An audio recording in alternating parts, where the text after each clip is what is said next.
Tickets. Tickets, please. Your soul.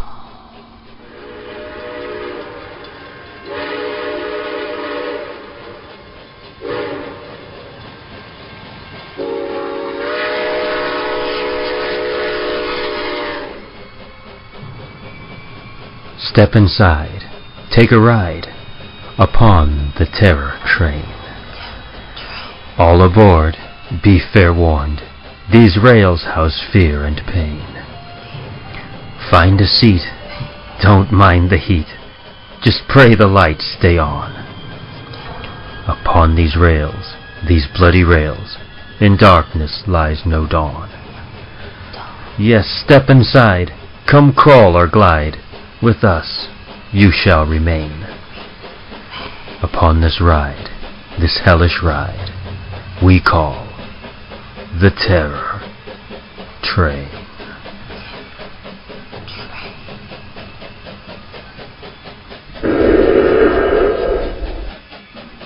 Ticket, please.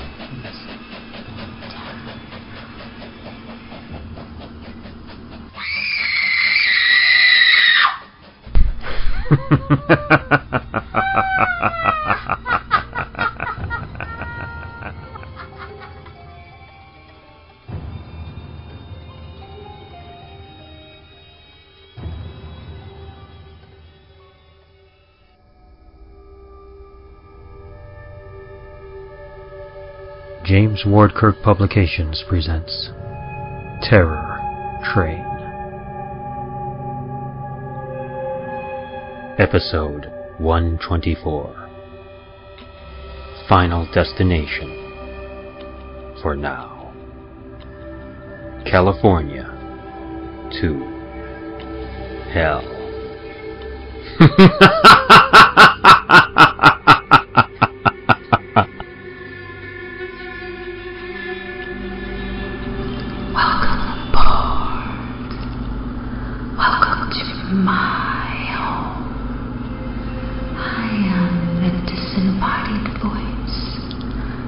Ghost host, so to speak. Call me Terror.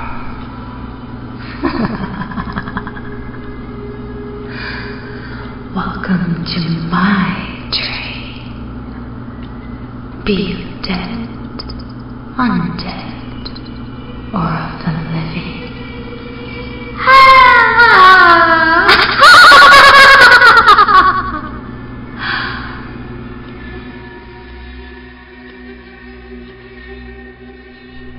Tonight upon our terrifyingly bloody track, we have quite the professor. This professor of words, Alex S. Johnson. Oh yes. The professor of words with an eerie, evil twist, of course. Come along, Alex. That's right. Take the hand of terror and let me show you to your permanent seat. Or should I say sweet?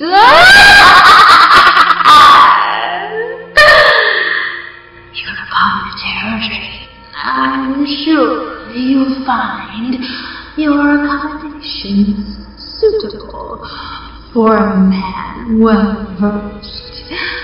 Perhaps you may learn a few. How do I say? Tones that glide from your throat in fear.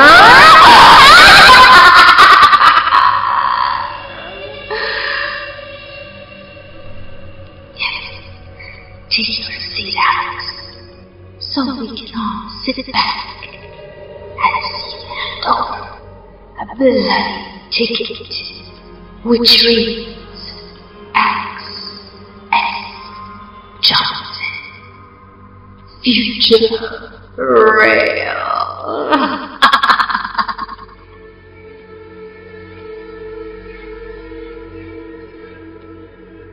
Ticket, please.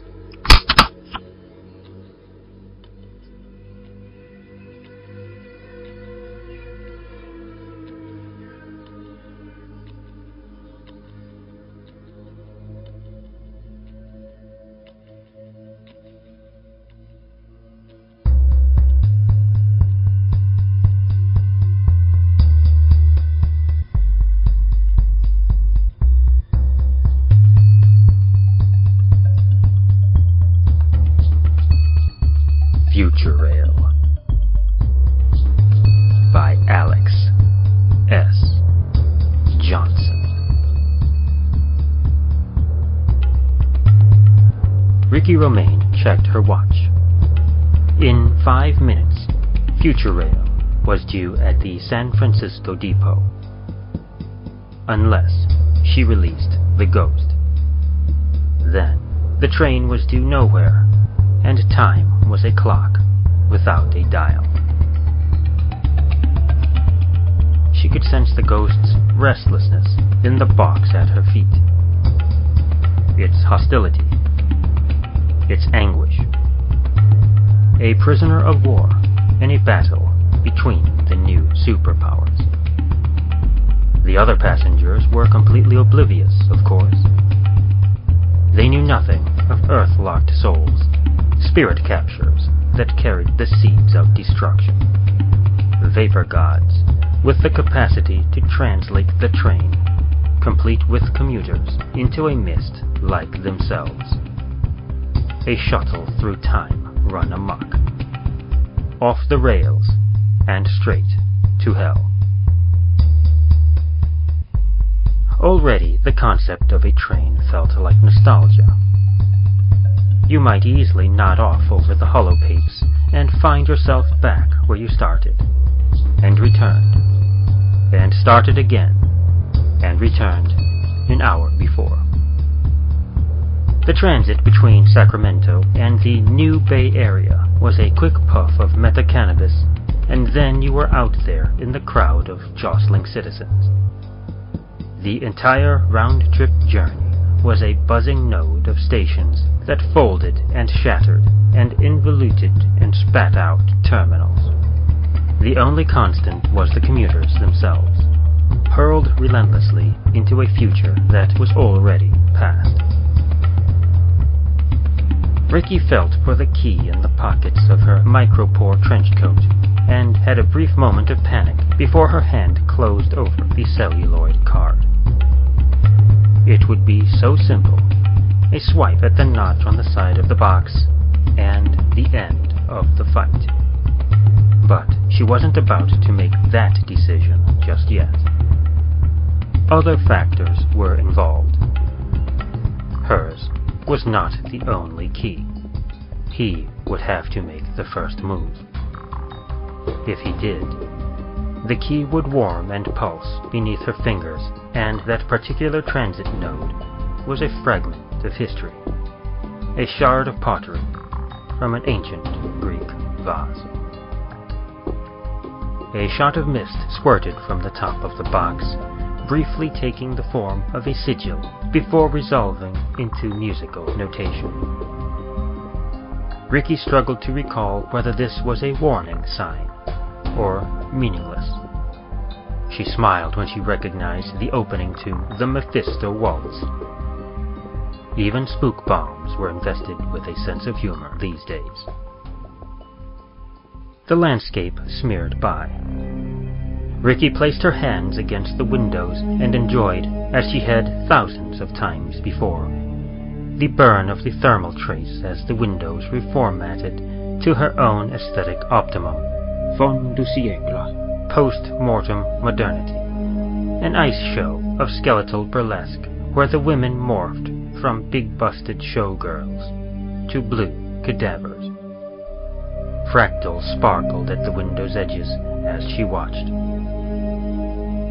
The light sheen of her reflection superimposed on the glass gave her blue-black raven hair, surgically augmented cheekbones, cherry red lips, and a body to kill for.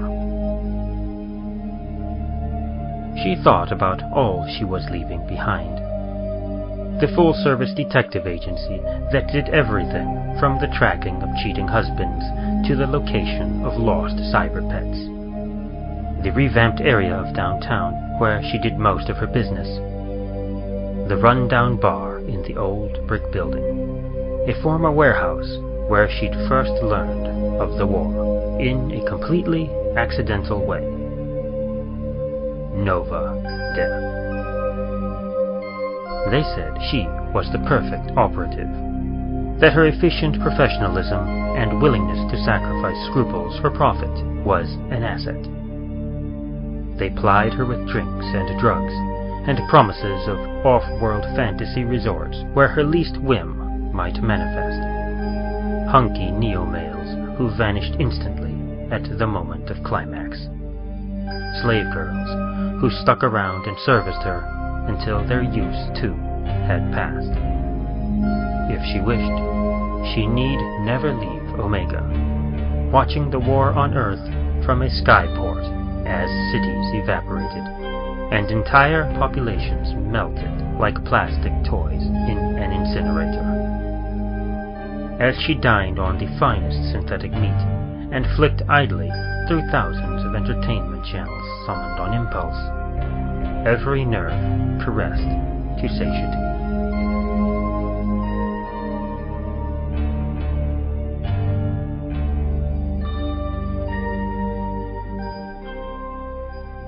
Very little held her in Sacramento, aside from sentimental associations easily wiped her first afternoon on Omega.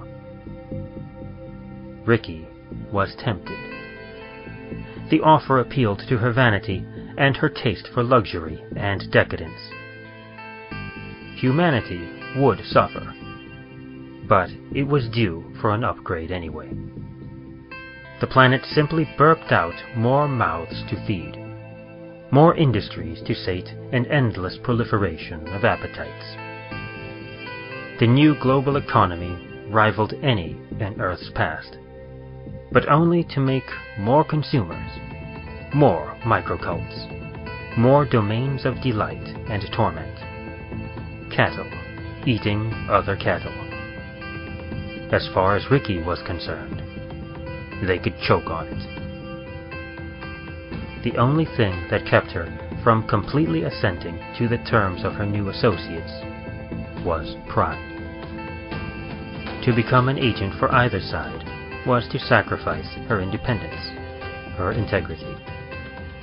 She had no qualms about violence or destruction, provided she had a stake in the outcome.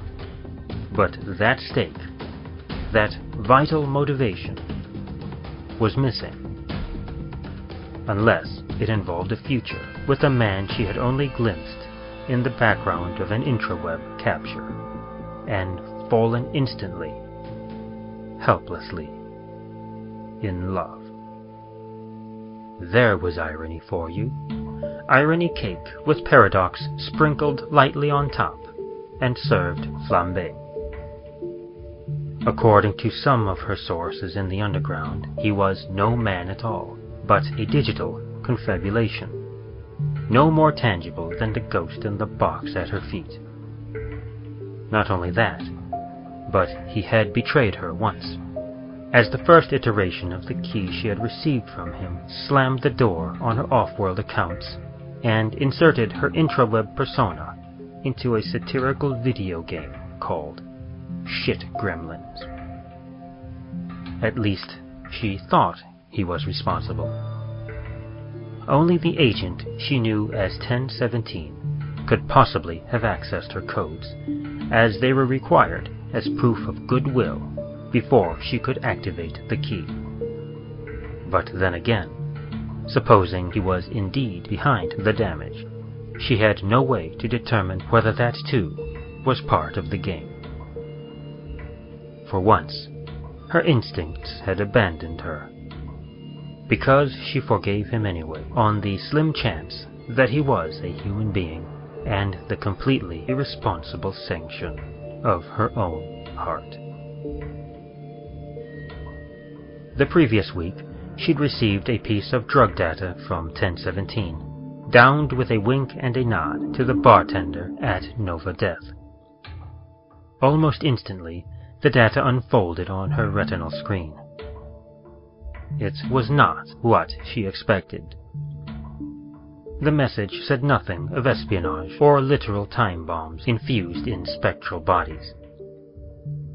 Instead, it was an introduction to the man who held the other key. A personal note that spoke of her, to her, in terms that evoked tenderness and laughter and an old-fashioned courtship. Ricky was stunned. She glimpsed an outcome to her journey that savored nothing of Holocaust and pain. His words were beautiful and simple, and they sang in her blood. Maybe, just maybe, there was another way. Futurail was 1 minute away from the stop. In fewer than 60 seconds, she would either initiate a terrorist attack on the line or merge with the other passengers into the new San Francisco fog. She would either be sipping cappuccino in a cafe by the bay and watching the seagulls, or in a vehicle en route to the Menlo Park space pod, Omega, and erotic servitors. Or elsewhere. Nowhere. So much depended on 1017.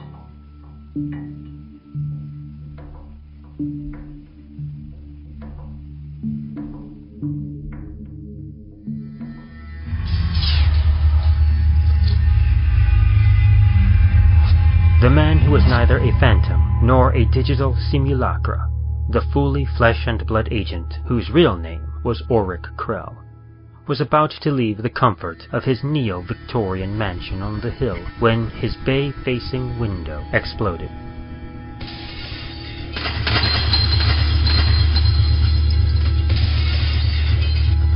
Two figures in flexible black armor and mirror masks stepped into his suite.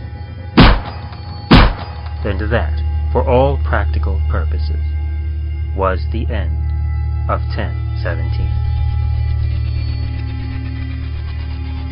Once they had cloned his identity and wrung the key codes from him, the two operatives turned him into shark chomp.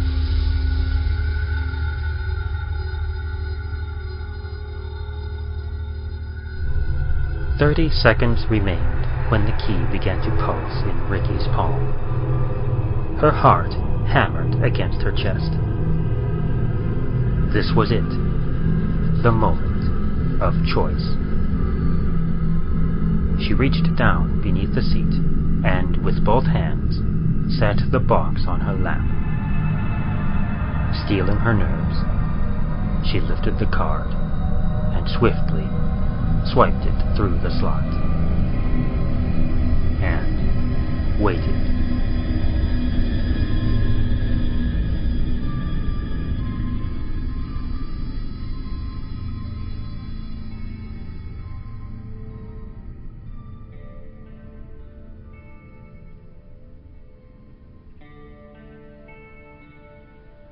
When Ricky awoke, she thought for a moment she was still dreaming.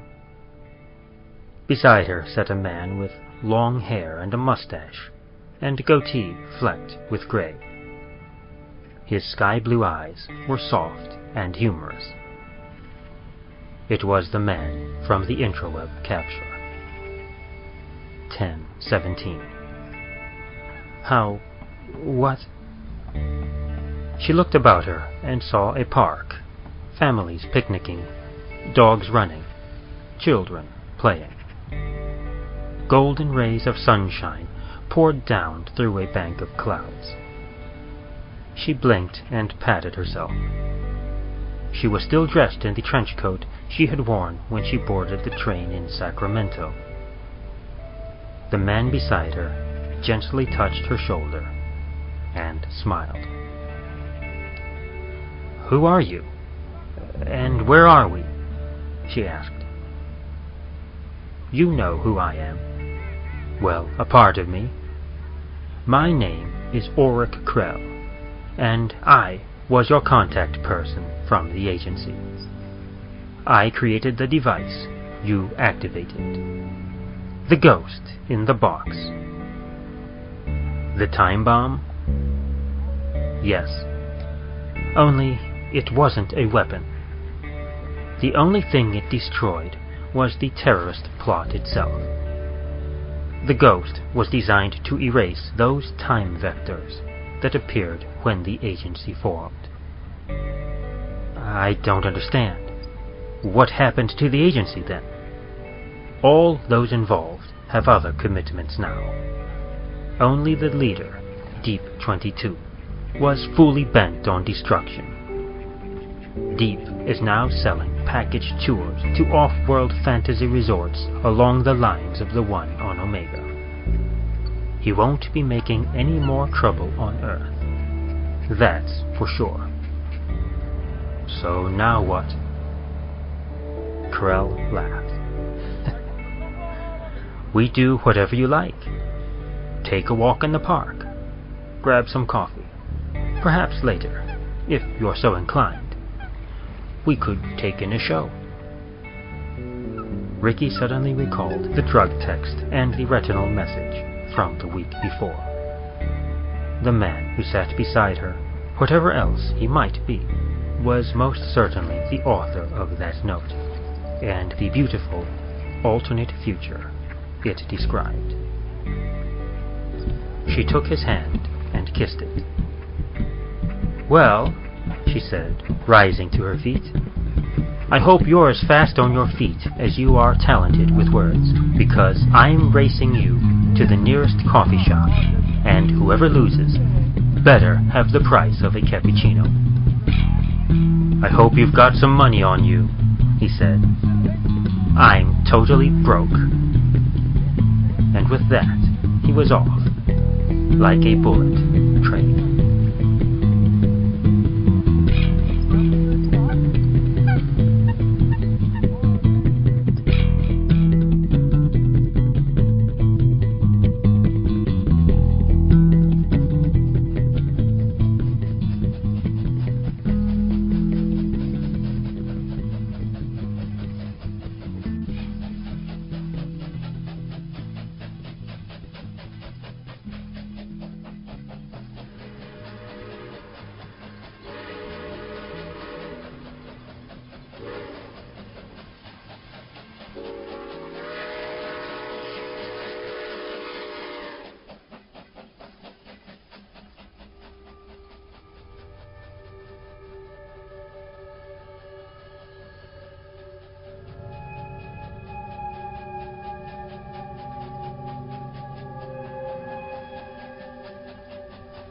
Now that Alex S. Johnson has found his permanency upon our terror train, we have someone else. An editor.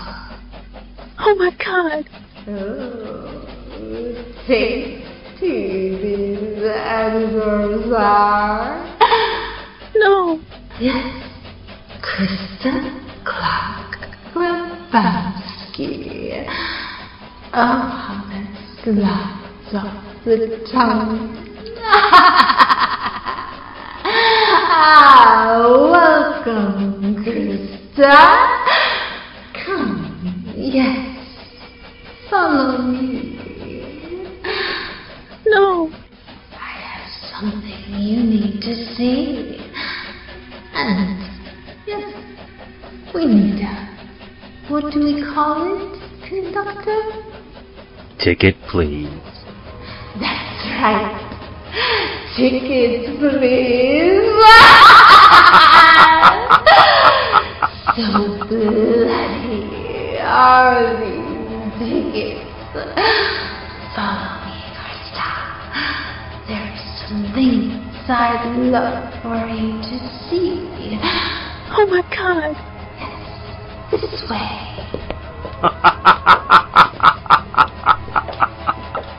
All aboard.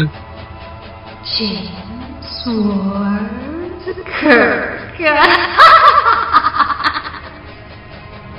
the publisher of Terror Train.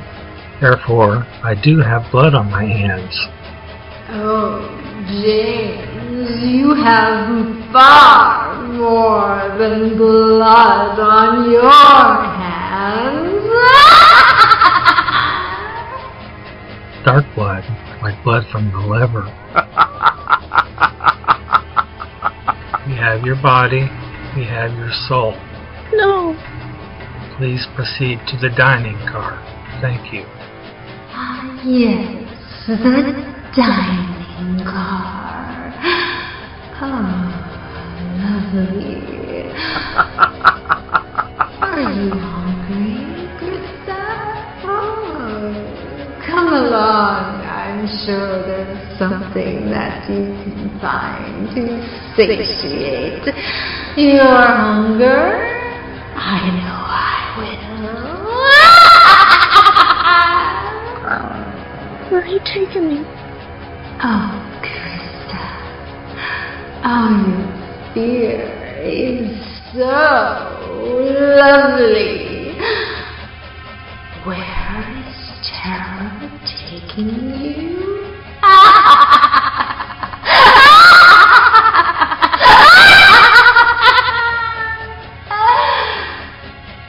Did you hear? The dining car.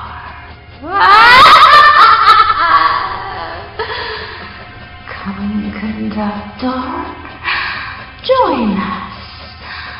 We're about to have so much fun.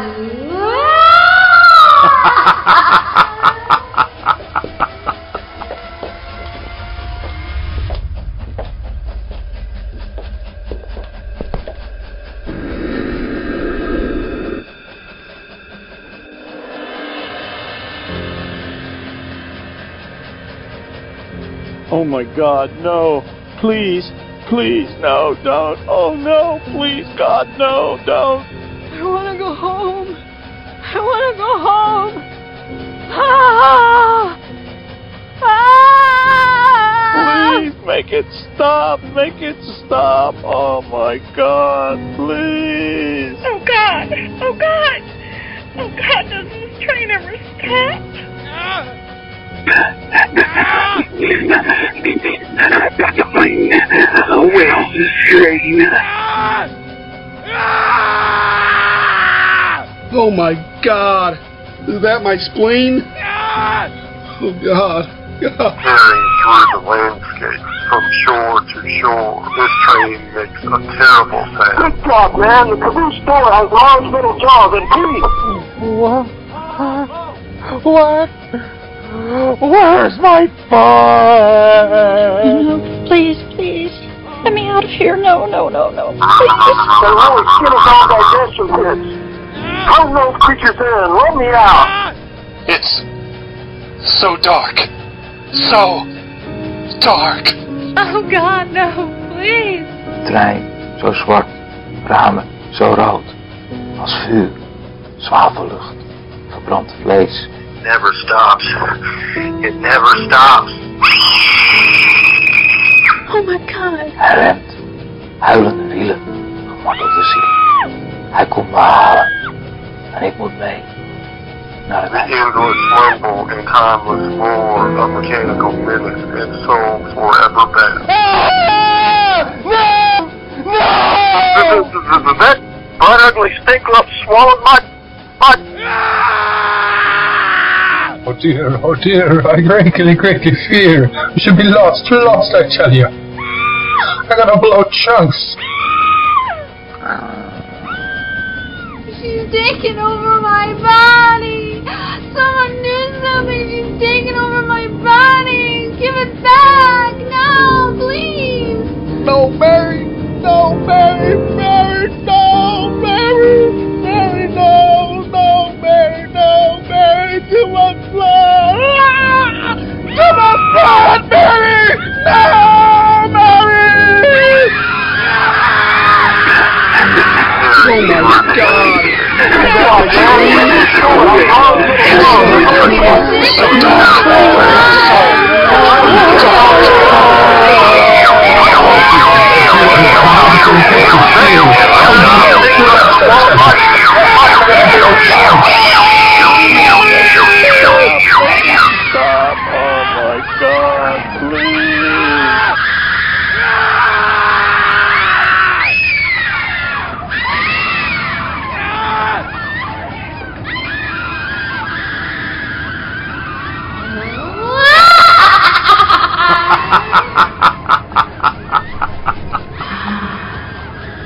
Do you hear them?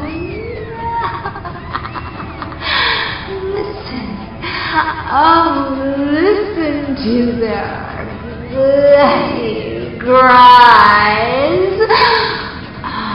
The bleeding, the crying, the pain. Oh, so lovely, don't you think, Krista? Oh my God. Yes, terror. The misery. The suffering. The insanity. So beautiful.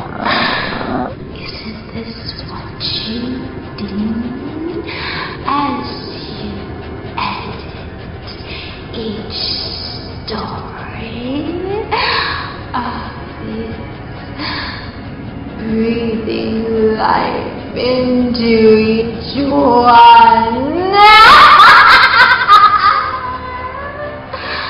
No.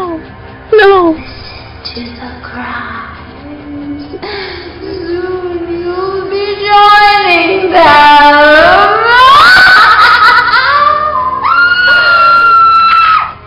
The train is now alive, Krista. Don't you see? And it's mine. These walls, they ooze with the blood of all these offers. Their souls dripping, oozing from every crevice. And they are mine now. All mine.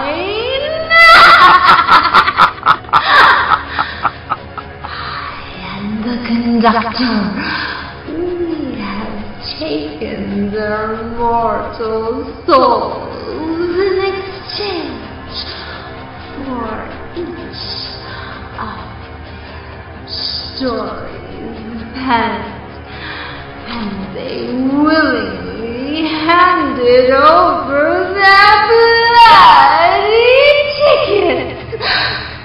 Oh, the glory. Blood. Just look at them.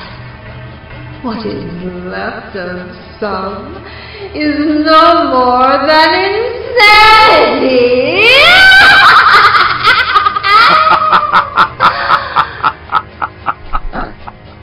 Oh my God. Take a seat, Krista. Your permanent seat. Train must continue. Oh, yes. You are the final passenger in this particular car. So many cars to fill. So many souls yet to board along our track. Bloody tickets for our dear conductor to collect. Don't worry, pretty Krista. Terror will return. This is the tiny car, after all.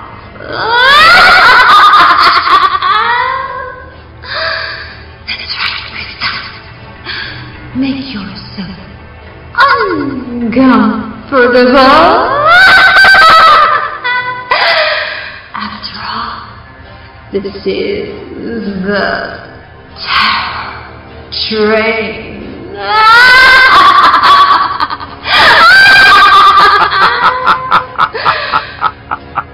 Come, conductor, close these doors permanently. We have so many offers yet to find.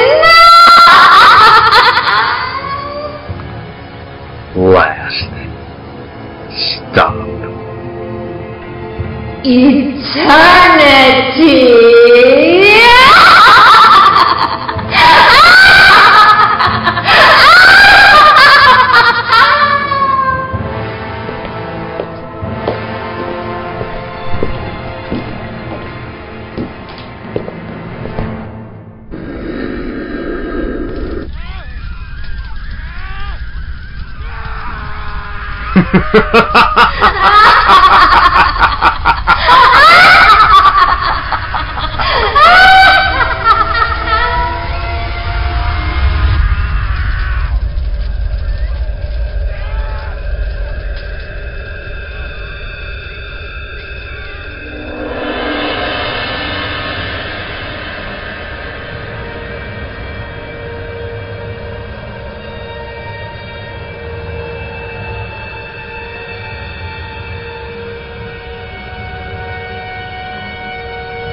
For the time we had a permanent guest, as they tell their tales of horror at its best.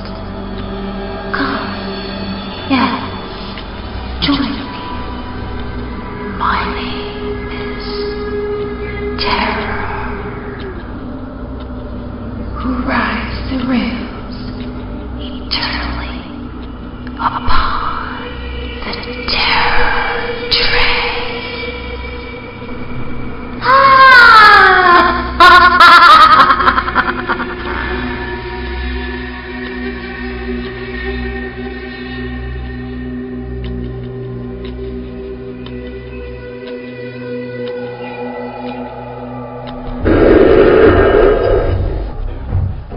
Survived this trek?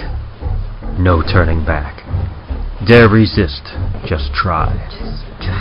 Step back inside, we'll be your guide. So many ways to die. Upon this ride, nowhere to hide. With us, you shall remain. Upon this ride, this hellish ride, we call the Terror Train.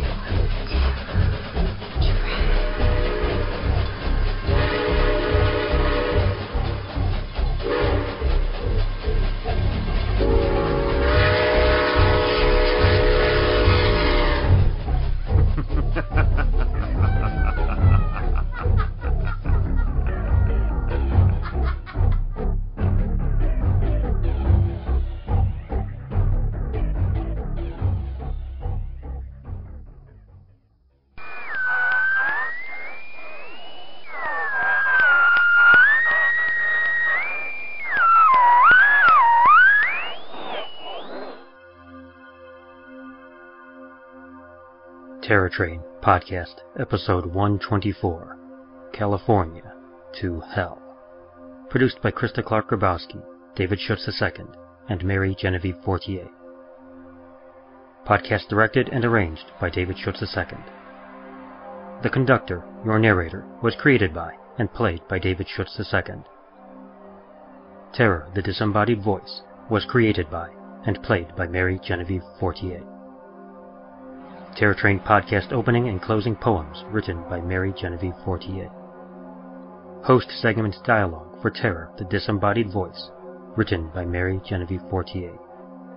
Production music: The House of Leaves, Chase Pulse, The Hive, Unseen Horrors, Deep Noise, Fantastic Dim Bar, Epic Unease, and The Voices by Kevin MacLeod in Compotech.com. Featured work: Futurail, written by Alex S. Johnson. Production music: Darkening Developments, Decisions, Martian Cowboy, Deep Haze, Lightless Dawn, Bent and Broken, Penumbra, Revival, and Jarvik 8 by Kevin MacLeod in Copytech.com.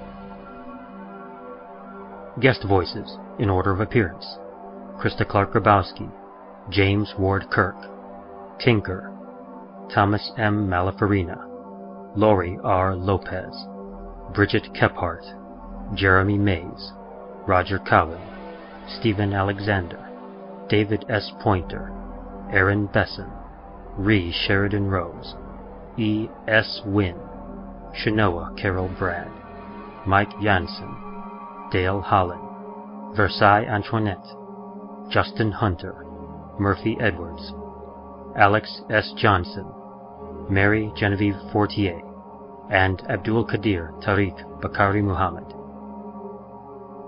Additional sound effects by audiosoundclips.com. Podcast program edited by David Schutz II.